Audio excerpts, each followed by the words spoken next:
Welcome to Raft, where as the name suggests, you're trapped on a raft in the middle of the ocean and your only goal is to survive. Fortunately for us, the ocean is full of rubbish, which we can use to our advantage. Sea turtles might be choking to death on plastic straws, but at least my resources are growing. I could eat a plastic straw and not die. I'm not sure what the story is behind me being trapped on a raft, but my character managed to grab his journal before we got washed out to sea. God forbid he grabbed some food, but at least in the journal there's a photo of my wife. Literally the hottest woman I've ever seen in my entire life. A small island approaches, which is exciting, and I decide to explore. Unfortunately, my raft begins floating away and I can't stop it, so I guess I live on this island now. It's actually a pretty swell little place. Watermelons grow, there's palm trees, and I didn't even have to commit a genocide to become the legitimate owner. The sun goes down and unfortunately my new island disappears, which isn't great. So here I am, floating around in the ocean without any hope, so I proceed to eat all 3 of my watermelons and then swim down as far as I can so that my lungs fill up with water and I drown. Rule 1, don't leave the raft. Like the video if you think drowning is uncool.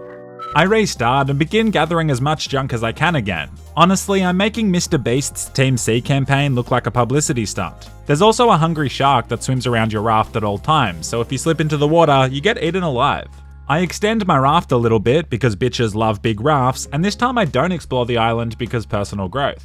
The shark continues to ride my ass by constantly attacking me and burning through my resources. Let's call this shark Mia, which happens to be the name of my ex-girlfriend. She was always angry and a phenomenal swimmer, so it makes a lot of sense. I continue improving my raft, and by sundown I have enough materials to add my crown jewel, a crimson floor rug which I feel really transforms this raft into a home. I gather some more junk and then build myself a crude bed to sleep through the night on. Overall, a hugely successful first day.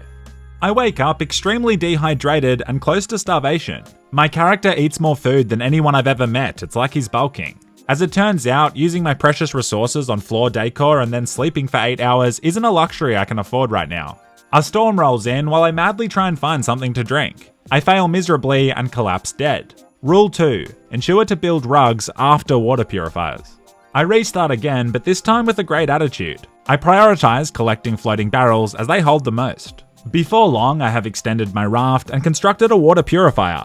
This little contraption turns the salty seawater into God's precious nectar using fire, palm leaves, and science. We can now stay sufficiently hydrated at all times. I don't sleep because I'm brave, and instead I use the nighttime to craft a fishing rod. I can now catch fish, which I cook up on the fire. When my parents divorced, my dad would try to cook for us sometimes, and once he bought a whole tuna from the markets. He didn't want to cook it straight away, so he just put it in the bathtub because fish live in water when they're alive. It started to rot, but he didn't want to admit defeat straight away, and so he scaled it anyway, but he scaled it the wrong way, so fish scales and blood went absolutely everywhere. Mum came to pick us up, and we were covered in semi-rotten fish guts. It was a real learning experience. Day 2 and I'm not dead yet, which is a huge milestone. My vitals are good, and I even build a sail. Why pay full price for Sea of Thieves when you can construct your very own pirate ship here? While fishing for Atlantic salmon, I slip into the water and Mia is there waiting. She is one crazy fish, and this is a stark reminder of the constant danger we're in. The big girl is constantly biting my foundations, so I build a spear and prod her with it until she lets go. She then just swims around staring at me all passive-aggressive like, which really brings back the memories.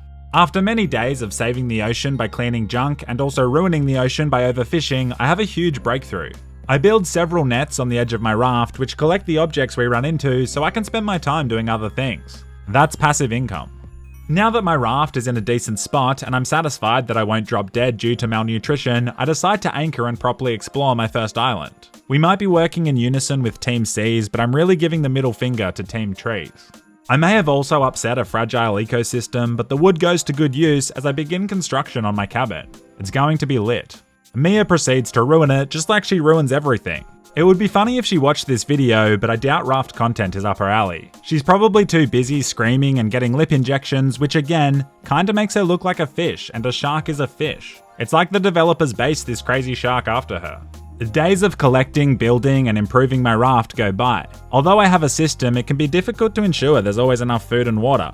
There I am adding a little candle next to my bed to improve the feng shui, and Mia returns madder than ever. I quickly switch to my spear and charge the broad, stabbing her several times in the face. In this glorious moment, Mia dies. It's funny how life works out, isn't it? She once told me it was weird that I wouldn't introduce her to my parents, and now she's sliced up in my meat cooler so that I can cook her on the grill later. I continue work on my cabin, but then disaster strikes. My raft becomes stuck on the island, and no matter what I try, I can't dislodge it. And to survive in this game, you need a constant supply of material, so every minute we're trapped here, we're closer to death. I paddle and paddle, but achieve nothing. To make matters worse, another shark has rocked up and is destroying my raft again. We'll call her Mia 2.0, post-breakup Mia, which was scarier than relationship Mia. She didn't return my hoodies and clothes, she chopped them up into little pieces. This video is basically therapy for me, if I'm being honest. I even demolished sections of my raft in desperation as I was getting hungry, and then I realized my anchor was still down. As you can see, I'm the smartest person on the internet. The days go by as I keep grinding up resources. I've got the net system pretty much gathering most of the ocean trash, and it's oddly satisfying seeing it work. My little cabin is also coming along nicely as I turn this raft into a home. I install some gardening pot things so I can grow fruit and vegetables. You couldn't pay me to garden in real life, but for some reason it's fun in a game. I even built a scarecrow to keep the seagulls off my crops, and will name him Marto in honor of my mate Marto, as they both have warm smiles. This introduces a new problem as the seagulls enjoy pecking Marto's face off. It's horrific to watch as he's the only friend I have out here. Life is simple on my rapidly expanding raft, and then I see an island bigger than anything we've come across yet. I must take over this new land and make it my own.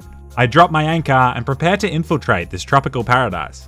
The first thing I encounter is this bouncing little deer looking all happy and angelic. I proceed to chase it down with my wooden spear, but this cute little Malacca is built different. I spend literally an entire day stabbing him, and finally it dies in what I can only imagine was a relatively slow, painful death. I've never had this much trouble killing a small woodland creature, and it turns out I can't harvest it either, so this was a complete waste of a day.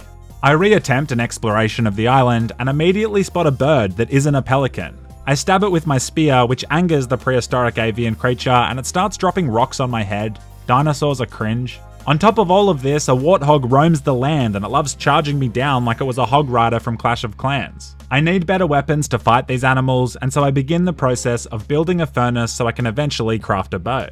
I establish an underwater mining operation that'd make BP oil wet with jealousy. Mia 2.0 comes and says g'day every now and then, ripping up my nets just like she ripped up my favourite hoodie. It was a grey hoodie that said Ski Perisher on it, and I'll never forget it. Press F to pay respect to my old favourite hoodie. In even sadder news, the seagulls have brutally maimed Marto and pecked his arms and head right off, so now he's just a torso on a stick. How am I going to give him goodnight smooches now that he has no face? I push through the emotional pain and continue mining, and after several days I build my furnace. A huge accomplishment, but we've been here for so long I'm out of other crucial materials such as wood. This is largely because I invested it into the beginning of my new mezzanine level for my cabin. It's going to look incredible, but potentially could have waited until later. With no other choice, I whip out my spear and prepare to take the island by force. I charge at the warthog, but calling this stick a spear is misleading as it took about 50 hits to kill that happy bouncing deer earlier. It feels like I'm doing no damage to the hog, and close to death, I'm forced to flee. If I died here, I would have cried, not even joking. I say goodbye to the island, but next time I spot a huge landmass, we'll be ready. The days roll by and my nets keep gathering. I decide to treat myself and cook up Shark Mia number 1 that I've been keeping in an esky. She tastes better than ever before.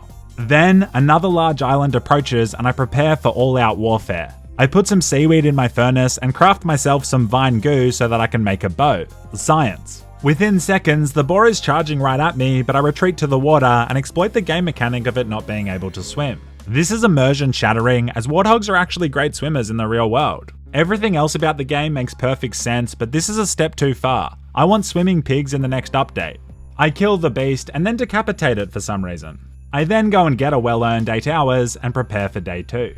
There's another vulture on this island, and before I can safely harvest this place, it needs to die. The fight starts, and this bird makes the final Elden Ring boss look like a blind toddler. It keeps doing strafing runs with me and boulders, but I manage to hit it pretty consistently. After 2 whole in-game days of fighting, it dies, and I'm crowned king of the world by myself as I'm the sole survivor. The winners of war get to write history, and this bird will go down as an evil dictator who committed many heinous war crimes. I gather everything there is to gather on the island, and I invest it straight into my boat. Now it's time to show you my finished raft. I spent ages floating and gathering materials with my now quite extensive net system.